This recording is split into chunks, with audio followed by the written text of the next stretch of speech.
Good morning, Africa. Good morning, Nigeria. Good morning, everyone. It's a good time to be alive. It's a good time to enjoy the weekend. I know for a fact that your week must have been very, very grueling, task and hustling and bustling here and there. But it's time for you to chill. Just relax, enjoy what is going to be the next 25 minutes of top-class sports production. Welcome. My name is Babajide Guerrero, and this is Hotsports. And my guys are in the studios. But hey, right after this break, you get to meet the guys in the studio very shortly. And on our burnout today, we'll talk about how the First Lady of the Federal Republic of Nigeria, Aisha Buhari, hosted the 2020 Powerlifting World Cup flag off at the Villa. We talk about a lot of issues. The league is back. Nigeria taking on Brazil. We saw how that one panned out. All this and more. My beautiful lady and my gentleman in the studio will be doing justice to all of this. First up is, she's coming back from a brief break. Of course, I had to make some money. I had to look beautiful. Molat Sports Gist, Mo, like I like to call her, his house. How are you doing, man? Yeah, it feels good to be back, Jide. Thanks for having me back here. It feels so happy to be here. Yeah, it is. It is indeed a good feeling. And I'm sure this man shares the sentiment. I have no idea why you're wearing a shade of the color of my jacket. But hey, it's okay. Tony Swimpy, how are you, my man? Good. Babajide Guerrero, it's always nice to be here. Yes, it is indeed. And so, yeah, it's also nice to see the... Guys, I think it's a good thing that we saw the First Lady of Nigeria. The fact that she hosted the para team, and we saw them in the Villa, and it's going to be happening very, very beautiful. The First Lady of Nigeria was the one who flagged off that particular event, and that one will be, of course, hosting will be in 2020, and they were there at the Villa and where the flag off was done. So yeah, a good way to go for the First Lady, as well as, just like Mo said, it's good to see that women are doing quite things, making themselves available, you know, for sports in general. Speaking of available, we all were sitting by our TV station, especially on Sunday. Of course, we also want to thank the viewers for watching it on the studio, which was from NTA and Hotsports in collaboration with Hotsports, where we brought you the game Nigeria versus Brazil at the Kalong National Stadium in Singapore. Let me start with you, Swimpy. Your thoughts about the game generally? Yeah, it was a good game, and there are lots of points to take out of the game, and I feel like the Nigerian team still needs a lot of work. That's what I still say. It still needs a lot of work. There's still a lot of work to be done, but the players are really there. They want to play. They want to give their heart out. Joe Aribo was really on point, on target. You see Victor Osimhen charging forward and then trying to give us some good work out there, and then. The problem is in the middle. The middle still has a lot of problems. Like, we still need, Alex Iwobi to still come forward and give us that we need from him, because he still goes off and on. He plays well sometimes. He's not playing well sometimes. We still have those work to do. And then the injury on our goalkeeper was terrible to see. Uzor's injury was terrible to see. But yes, it happens because it's football anyways. But going forward, we still need more work to be done in that team. But all in all, it's a good game. It's a good game. It was a good game of football. I think I particularly enjoyed it. Let's talk about the Francis Uzor's injury now. He had a decent game. Somebody called him the Black Thibaut Courtois. Unfortunately, I was that same person anyway. That same somebody was doing. But I think he had a decent game up until leading to that injury. That goal could have been considered even by the best of goalkeepers. Yeah. But the good thing, I don't know if it's a good thing or a bad thing, is that FIFA, I think it's a good thing, and let's just put it out there, but it's a good innovation. FIFA now said, you know what, for this because he tore his ACL, his anterior cruciate ligament, and that's it. And there's no way in this world that you get an injury, you not go out for like between 3 to 7 months. Easy 6 months. And FIFA is saying, you know what, we're going to take care of that bills, we're going to pay you and to the maximum of 20,000, euros, and that's going to be like an amazing compensation. I mean, that particular fee could be done every day. Swimpy said something that players like Mo, players like Alexis Sanchez, that whenever they are playing football, if you just tap your TV, the next thing is they are injured already. These players will be looking forward to offers like this from FIFA. I'll never, if I'm a footballer, I'll never want to play. Just injure me. Fine. Free money every day. But guys, regardless. No. What about the pains? They are the one going through the pains. True. And I won't say... I like money. Come to think of the federation, I think FIFA actually think of our federation. Because if not for FIFA, maybe by now I'll be crying on behalf of Uso. True. Because NFF might tell you there is no money, your family have to do this, you have your win bonus already. And that is how many of the players, some of these players in the past, that is how their career ended. Because immediately they have this major injury, there is no money to treat them, and this actually end their career. So kudos to FIFA for helping Uzo. And I believe I want to wish him quick recovery. I believe when he comes back, he's going to be better and stronger. So we continue with the African Nations Championship, and it's happening in Asaba. It's going to be a return leg. The first leg we saw Togo defeat Nigeria 4-1. It was as if we annoyed somebody in that team, and unfortunately it didn't go down well. But the question is, can the Chan Eagles, overturn this deficit? We'll be looking forward to how that one would be, and hopefully that one will be today, 4 p.m. So yeah, all the best to the Chan Eagles, Imama and the boys. But let's talk about one thing that has come to be like a huge bane of football: racism. We saw it again when Bulgaria played England. 6-0. The England players answered them on the football pitch, but it's quite sad that the fans had to use such feel to stain what was a beautiful game of football. Such that I even saw it when you posted about the captain of Bulgaria, going over to speak. It looks as if he won't be stamped out anytime soon more. Actually, there is this thing about campaign. When you are campaigning about something, you don't just get tired until you see the end. So I think FIFA has been trying, and UEFA has been trying with these kick out racism and all of that. And I love the way the English players actually compose themselves on the field of play. These guys, I don't know. I think we should start with preaching humanity, like humanity above all. Because this 2019, you cannot be talking about skin color in this game. No tribe, no race that cannot play football. Football preach unity. We need to unite with this game. But these Bulgarian fans, just like their captain said, he said they did something that is not acceptable. Absolutely. And that is the word, not acceptable. Absolutely. And I must commend the captain of the Bulgarian side, because he's the only man that stood up to the fans and like, you guys should calm down. This is 2019, you should not be doing this. Other players just walk into their tunnel, and even the coach coming out like, I did not hear that. So, and I love the way UEFA actually sanctioned the team. And the Prime Minister actually forcing the Football Union president to resign. Absolutely. So I think it's a good way to go. It sent a huge message to others in the art. Absolutely. All right, guys, let's talk about a league that all the leagues, in fact, are back this particular weekend.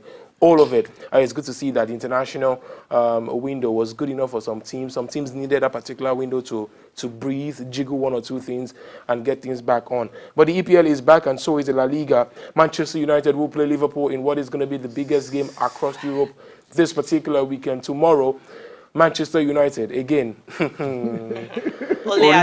Ole is still at the wheel. We have no idea what that wheel is going to be. We're going to be talking about Ole shortly, because we have messages, tons of it, from our feedback. We want to thank you very much for always investing your time and your credit when you text us.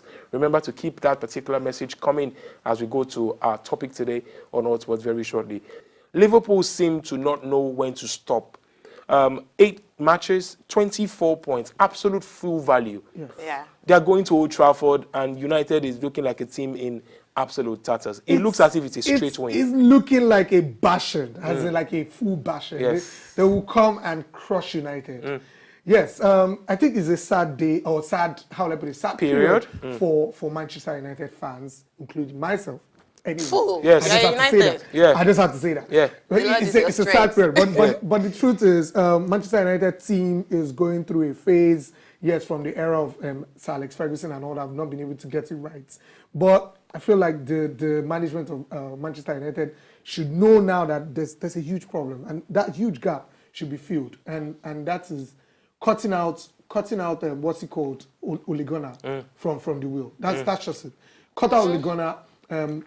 If possible, go back and beg Mourinho, because truly, you would notice that Mourinho is the only guy who has given us the second spot in the league, and the person who was practically close to winning the league since Ferguson has left.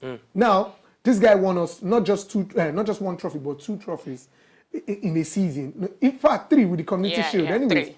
So, and none of those other managers that have come after Sir Alex Ferguson have done that. I feel like they should have given him a chance. And then this is their chance to renew that. But you see the game of Liverpool versus Manchester United, it's a done deal for Liverpool. I don't think we're even going to put it. There's no Pogba playing. Well, there's no they have- playing. Anything can happen in football, though. No, yeah, a miracle can happen because Liverpool's like to, though they won 8-8, but they are not the Liverpool that we seen last season. You know what? Just struggling to win 1-0, 2-1. Guys, there's still so much to talk about, but I'm just laughing here in my head because she just said miracle, and a lot of people, United have so many names these days. Miracle FC, God is with us FC. I mean, now we can try. do it We can do it, FC. FC. We tried FC. But there is a rumor that they are in talk with Absolutely. Allegri. Yeah. There's a rumor that they are in talk with. Yeah, but I don't think manager is the problem of Manchester United. What do you think is the problem? Management. It's the Okay. management. But I think that's another conversation for another day. We're looking forward to having such conversations again. But remember, I told you something about the messages, so we should keep them coming as regards other matters that we will be discussing here today. In athletics, it was a landmark weekend last weekend when Kenya marathon runners, first was Eliud Kipchoge, became the first athlete to break the 2-hour mark, of course, over the distance, and as well as Brigid Kosgei, smashing Paula Radcliffe's women's record. Now, the interesting thing is that these two athletes had a particular bespoke trainers on, and the idea of this trainers is to improve the running economy by 4%. Now, what that means is that when other trainers won by other athletes do not have it, in a way, there's a slight advantage. So, in the world of athletics, some people are happy, some people are sad, some people are saying, why wear enhanced training facilities at the same time? Guys, what do you think of this? I mean, we see in sports where technology comes, even in football, there's VAR these days, just to better the sport and all. Some people are saying it's not balanced. Let everybody be available to it. I think it's about the sponsor of the athlete. So from what I read, I think this particular brand is the sponsor to these two guys, the guy and the lady. So if it's going to be available across, are you saying the brand should be the sponsor to other athletes? Okay. And there is one thing that I believe: what you have, you have. What you don't have, you don't have.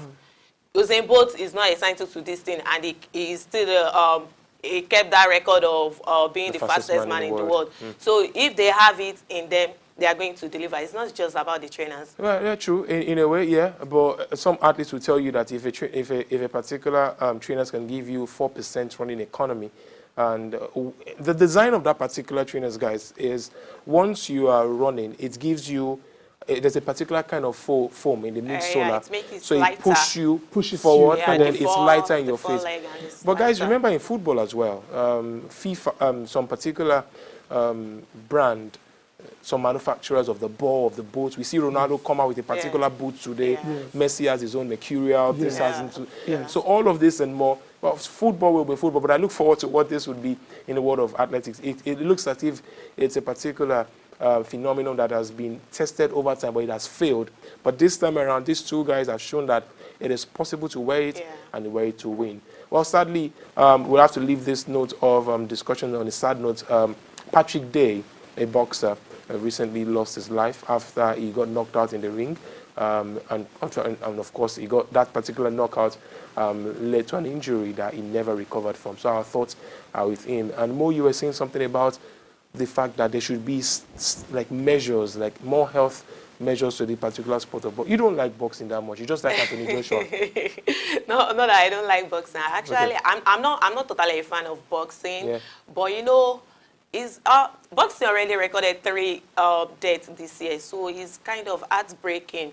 And I actually saw the fight, and it was like the referee is not that sensitive. I think they need to put that mention there. The referees should be sensitive. Once you notice that the boxer go down, check on him. Are you all right? Can you get up? If he's not getting up, just get the medic team ready, available. So, you know, I saw the match, and Patrick was on the floor like 2-3 minutes before they noticed that he's unconscious. And by the time he got to the hospital, they discovered that he had this brain injury, a very vital one. And actually, I just want to say, I don't know. Yeah, it's okay to be very emotional. It is indeed. And they should put measure to maybe the way you kick yourself in the head. Hit the yourself, you landing mean. and and everything. Yeah. So It's okay. Do you need an handkerchief? All right, guys. Unfortunately, Patrick Day is no more. We hope that the sports can get more measures in terms of the health, and most importantly, try to safeguard the boxer in the sports and not just make money at the end of the day. All right, so we'll go for a quick break, and when we return, it's time to take your messages as we get our last week topic and then bring to you what is on the burner today. You don't want to miss this. We'll be right back. And we continue what has been a very interesting Saturday morning delight for you guys, and we're hoping you enjoy it. And one more thing now is for us to talk about the big topic on our burner today. But before then, let's take some messages from you guys, because at the end of the day, we are here because of you. So how about you just whip out your phones and send us what exactly you think about other things we've talked about and what we're about to talk about now. Last week we asked, should Man United leave Ole at the wheel? This is from Chris Babalola. He said, Ole should not be sacked. The players should cooperate better. He is a good manager and with good intentions. These are people from the DNA United. Okay, we have another one here. He says, Ole has had enough time to be able to show prospect, which he hasn't. The man should be shown the way out because he lacks the managerial capabilities to change the fortunes of Manchester United. This is coming from Alex Meidawa from Abuja. Okay, good thoughts there, Alex. Please, Ole should not be sacked. I suggest he should be given more chance. I believe he will beat Liverpool 2-1 by this weekend, of course. Chris Onyejuiwa. All right, guys, this is a lot that we can take. We want to thank you very much for your messages. If you also want to get your message read, do well to send us a text message, or better still, go to the comment section of the YouTube page. That's at Hotspot NG, and do well to follow it on your screen. It's right there on your screen.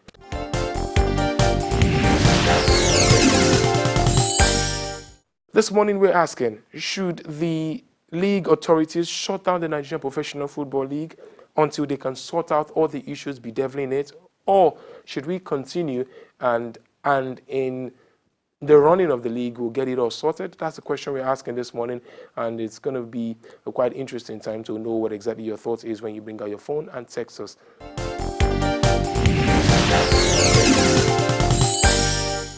Okay, I think we should continue with the league because all these issues have been there and we have been trying to improve. So when we continue, we improve on it. It should be shut down or suspended for a while so that improvement and innovations could be carried out before they could continue.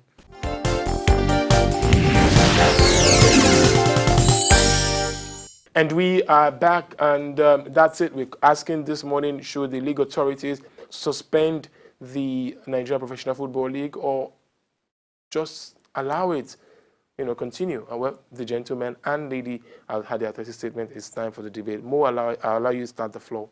Ladies first, Yeah. Actually, I think the league should continue and let's just point out the issues, the problems we are facing with this league, and provide a solution to it while we continue. Because if we are going to suspend this league now, it's going to affect the our world ranking, FIFA world ranking, and it's going to affect our national team. Because you can only bear to agree with me that most of our players at the international level, playing at the top European club now, they are the product of the NPFL. If we are to suspend the league now, say until when there are solutions to all these issues, when are they going to prefer solution to the issues? I feel like what you need to understand is when things are not going right, failure, they say, is not the end. It is actually the point where you have to go back to the drawing board and see what you're doing wrong and then try to do it better. So if the management of the league and all of that is seeing that there's a huge problem or a huge gap in the league, they need to actually shut it down,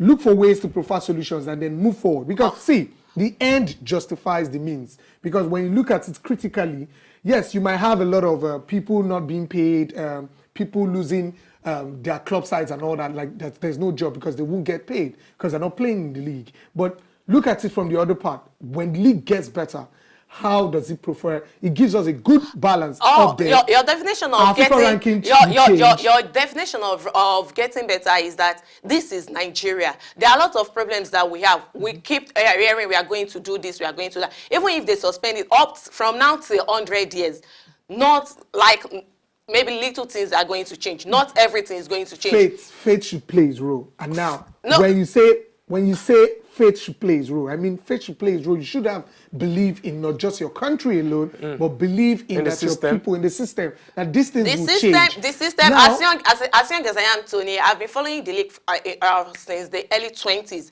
So, you know, I follow these Gateway United. And the problems we're having in the NPFL include the marketing, the publicity, the management, the security, the branding, and everything. And nothing has changed. We watched the Super 4 last season. We watched the Super 4. We saw what happened at the Agege Stadium. These things have been there since 2000 or since 19-something. And there is nothing that has been done. So if the league is suspended, they are still going on to do it. They are still not going to do it. That's the reason why. That's the reason why you need to take a breather. Because if you put a hold to this league, and then you go back to the drawing board. Now you can now call in the there people. There is nothing to do at the drawing board. There are things to do. There is nothing to do now, at you the talked drawing about board. You talked about branding. You talked about marketing and PR and all of that. Now, have you ever come to think about you having the private sector come into this? Let them play a role. My people. You know, more we reason now from this angle. Let's look at it from this angle, all right? Yeah. This football as a sport in Nigeria is, in a way, a source of livelihood. Yes. I mean, I don't know. So if we suspend the league, I'm just asking you, what would these people feed on? I don't know. I'm just asking. I know. Okay. I'm saying that, yes. Okay, you're saying for change to happen, for change to happen, things, yes, you'd have to sacrifice. Yeah. Players might not get paid. Yes, they would lose, how I put it, their salaries for this period. But it will be for a period of time. It is definitely not for a short while, for a long while, rather. For a long but while. Just for a short time. So for them to go in and then look at these things and then seek the intervention of the private sector as well. The private sectors, who is ready to come in from the private angle? Because when you look at these things, even back then when we say people are watching the game and everything, there is a local match going on, and you go to a national TV station and they will tell you need to pay for the local content. So these are the things that have not been in place since the game started. And even if they are going to suspend this policies by who? It's still, that's why I said the policies have to change. Now, when you take a breather, who is going to change the policy? When you take a breather, it's how I put it, you declare a state of emergency. We are still my brother, we are still in the talk of when is the league starting. But there have been times when the leagues have been suspended anyways. So and has there anything that have changed? That is why this is even if they take break from 2019 to 2029, nothing or little is just going to change. When you look at the South African League, this is not where they are last season. This is not where they are 2 seasons ago. They build on why they continue. They did not suspend the league. Let's continue. The more we continue, the more we see the problems, and the more we find a way to prefer solutions to the problems. Wow, gentleman and lady. You can see what this means. You can see that there's a lot of back and forth, and both of them have great, incredible points and angles to defend and counter at some point. But what do you think my own final whistle will be? I know you want to know what that would be. So please stick around. We'll be right back after this.